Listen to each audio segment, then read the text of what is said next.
How the Strait of Hormuz turned into a minefield. Well, the threats hiding in the water range from your classic, old-school contact mines to highly advanced bottom mines that actually listen for the acoustic signatures of passing vessels, but to enforce a blockade right in the middle of a vital global shipping lane.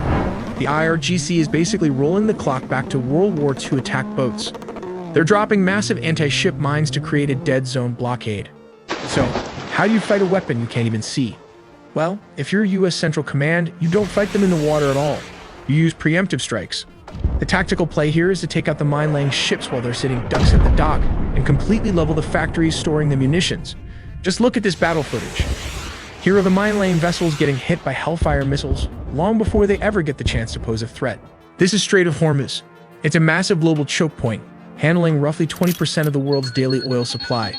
Iran's Islamic Revolutionary Guard Corps threatening that not even a single leader will reach their enemies.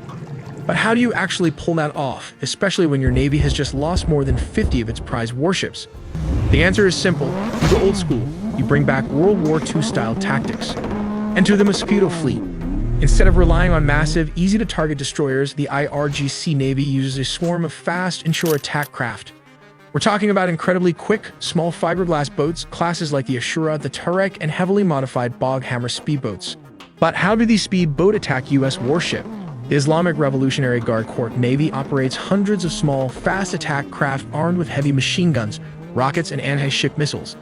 The tactic here is simple, but deadly. Instead of trying to fight a US destroyer one-on-one, which they would lose, they deploy dozens of small boats simultaneously from every direction. The goal is to overwhelm the US ship's defensive systems, like the Phalanx, by presenting more targets than the ship can track and destroy at once. And they don't stop at military hardware. They actively deploy dual-use craft.